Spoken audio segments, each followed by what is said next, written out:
everybody, and welcome to the Chapter 5 review.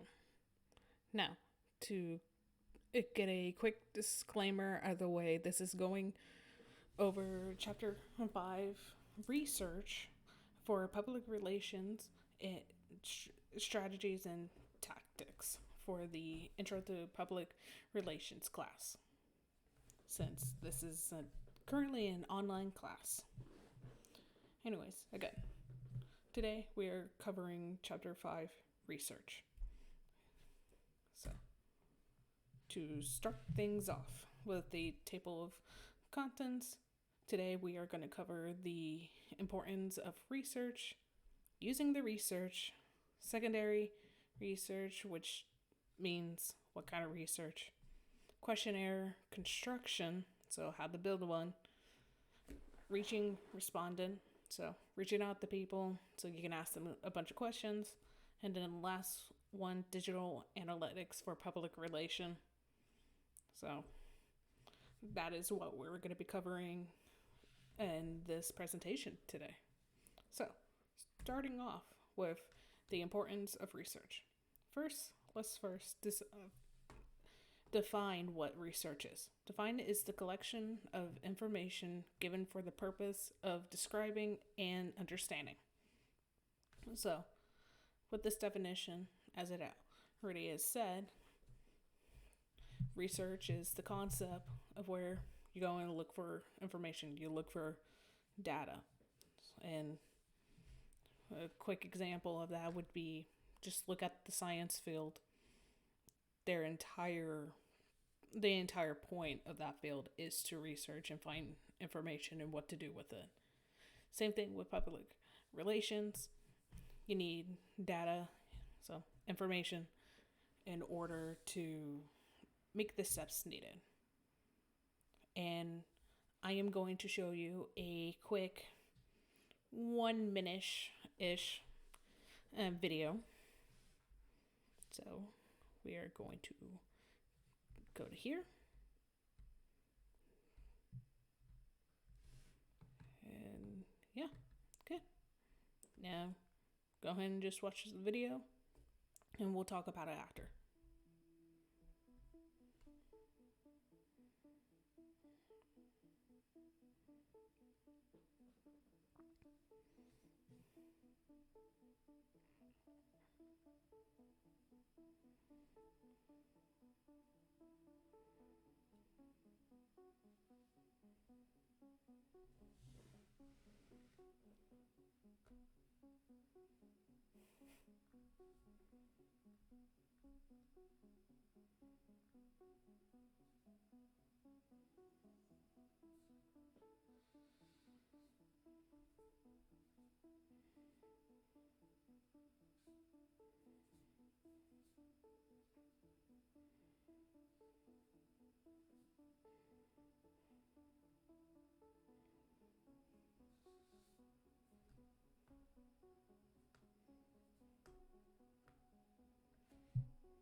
Okay, so the entire point of that video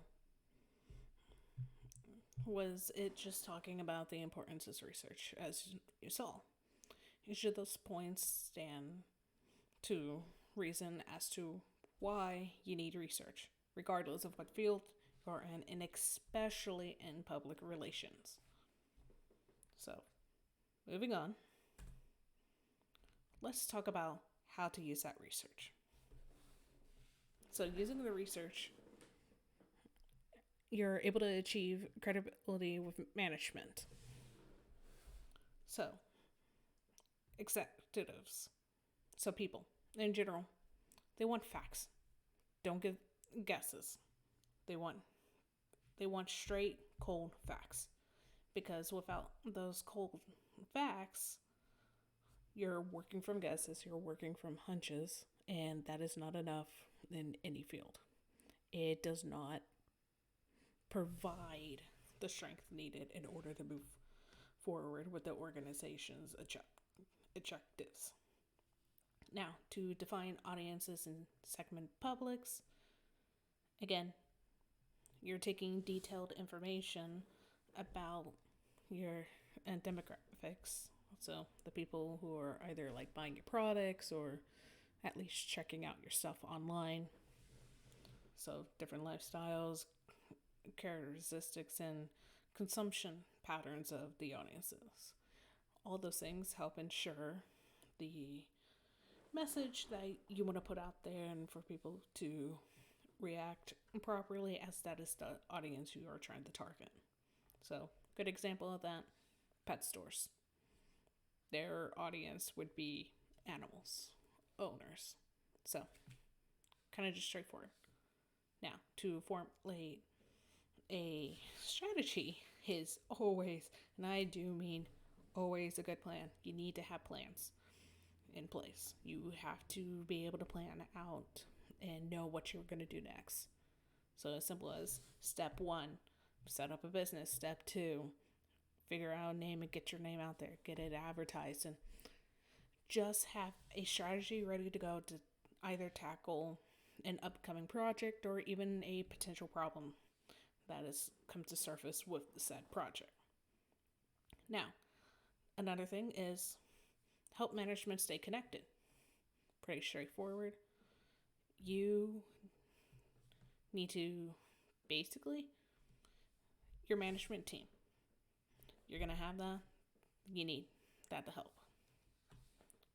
They are going to manage the papers, the information that you find from your research, and, well, what to do with it. Without that, there's too much chaos.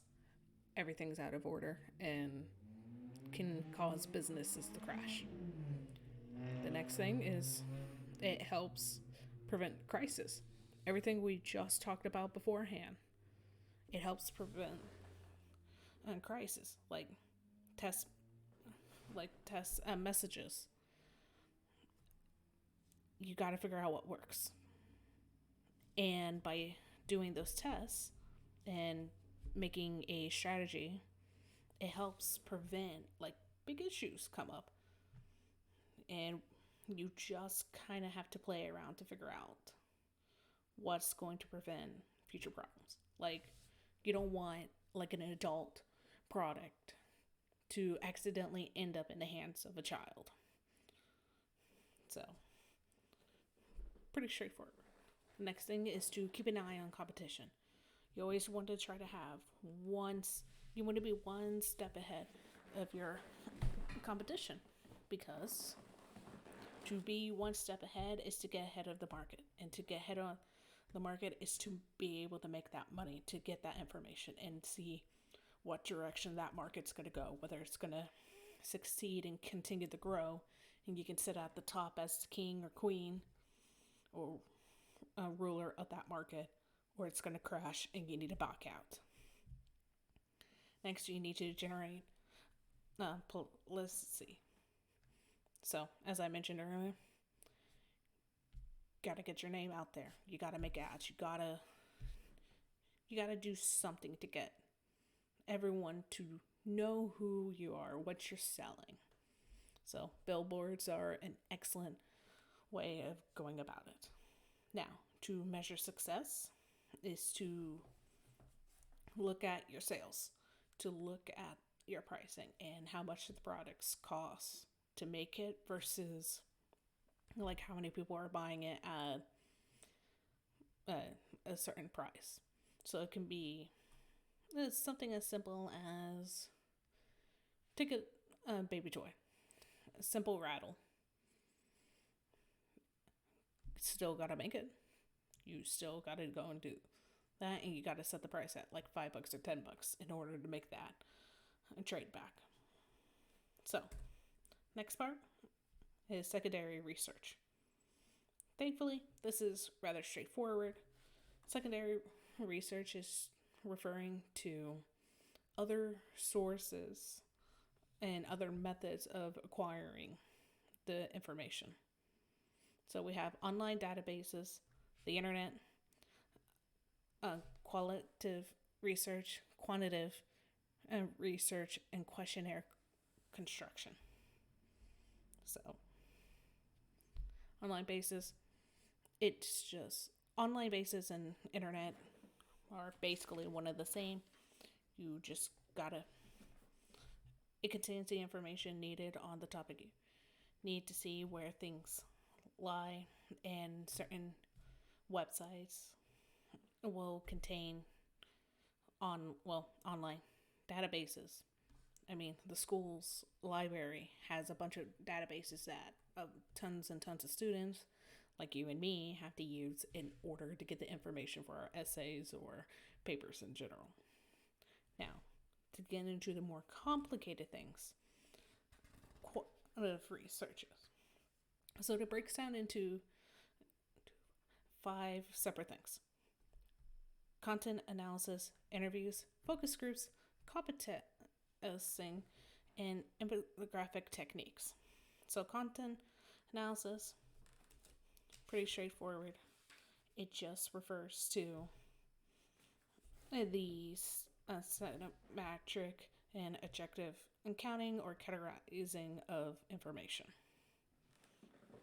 So basically, you look at what you've presented and how people react. You got to see what your content, the very thing that you created, that you decided to put out into the public eye, and how things do. Like, do they react well with this group? Do they react poorly over in the United Kingdom versus India? Like, things like that. Interviews, go and talk up to people. Ask them, what do you think of X, Y, and Z? Like a perfect example, Disney. Sometimes they go and interview people. It's like, what do you think of the new Disney movie, Turning Red? So, straightforward like that. Focus groups. These are a good alternative to interviews because, unlike interviews, focus groups, focus on bigger groups. It is to be able to get a larger collection of opinions and point of views.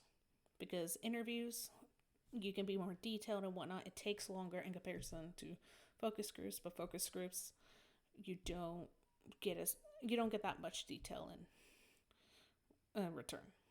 So, copy tests. Dang, it's the next one. This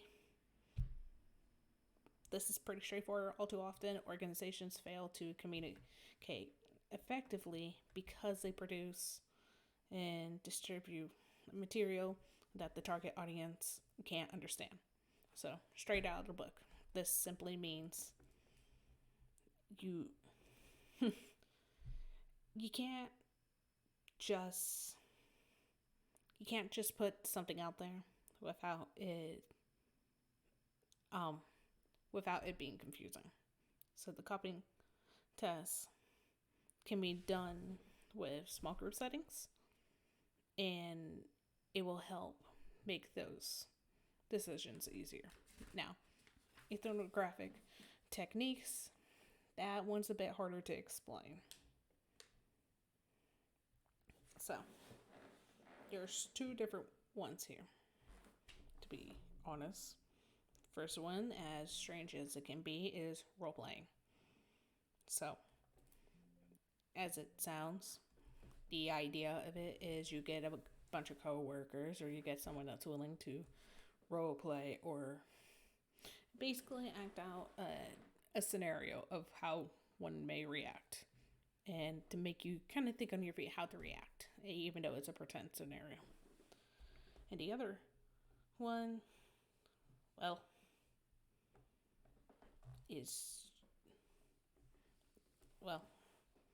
regardless, the techniques are meant to help give insight in what you're going to do next. So next we have quantitative research.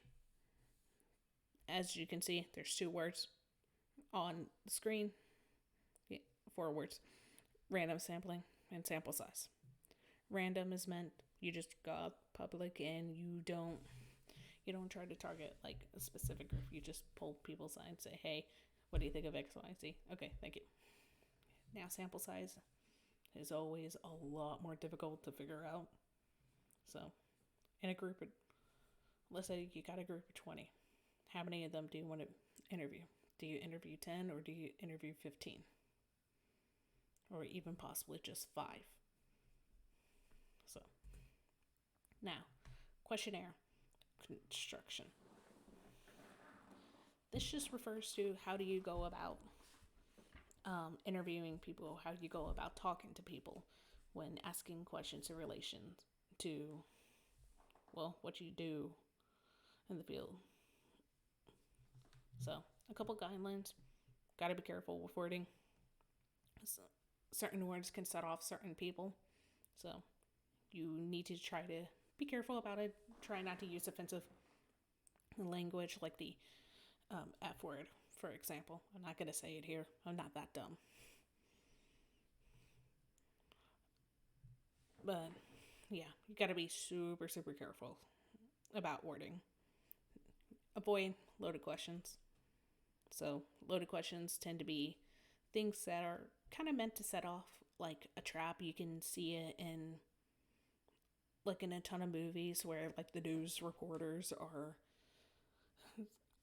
like asking someone at a press conference that's meant to get a certain reaction, that's meant to be like possibly morally questionable. So avoid doing that. It can make a person uncomfortable and even, quite frankly, upsetting, and you may not get the proper data needed. Now, consider timing and context. That is so important because, for example, if you're having to do an interview about the Twin Towers the day after 9/11 had happened, would it truly be appropriate to say, so, have you been to the Twin Towers? What did you think of the inside? That would be considered very poor timing, and the context of that would be horrendous. So, be considerate about that sorts of thing. Now, avoid politically correct answers. Now, this one's a bit harder as there isn't a quote unquote correct response, but rather a courtesy bias. So, if you happen to be like politically active,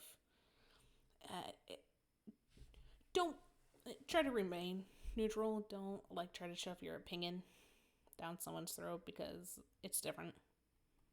So, next is give a range of possible answers. Yes and no questions do not just cut it. You have to ask. You need to ask open-ended questions and scale answer sets. Make it so that you're able to cover a range of opinions. And the range of possible answers and scale answer sets, they go hand in hand, as both of them will ultimately help gather the data needed for your company. Now, reaching respondents. So, mail questionnaires, telephone surveys, personal interviews, piggyback surveys, and web and email surveys. So, these are different ways you can reach out to someone saying, hey, can you answer a couple questions for me, please and thank you. So mail, you send it straight through the mail. Telephone, you call people. Personal interviews, you go and you either get in touch with someone through like online, like Zoom, or you go over to the person's place and interview them. So piggyback surveys tend to be, well, they kind of serve multiple purposes. And as you can see in between piggybacks a survey, there is a secondary word. It means to serve several purposes. So it isn't just like for one sole thing. It's meant to cover multiple bases. And web and email surveys, there are online that you can go and fill out, or it gets sent to your email. For data analytics, you have web analytics, social media monitor tools, and social media persistent research. Again, these are straightforward web analytics is another way of just referring to the information about number of visitors that appear checking out your stuff. Then social media monitor tools is just making sure that you have the proper ability to do what you're going to do. And then social media persistent research, that is simply getting enough people to come and do the things they ask you so you can get the data that is required. So, quick summary: importance of research, basic groundwork of any public relations is the gathering of and interpretation of information. For secondary research, there's different forms of finding said information and how to categorize said information. Quantitative research is covering the 5 bases for it: so content analysis, interview, focus groups, copy testing, and ethnographic technique. Then quantitative research, which is again random sampling and size sampling. Then questionnaire construction, which refers to guidelines and the different forms you can present it as. And then you got your research respondent, again, how to connect and get in touch with others and how to go about it. And then digital analytic and social media monitor, what people have done with the tools in order to understand what they're going to do next. So, and that was the speed run version of what Chapter 5 was about. Have a good day.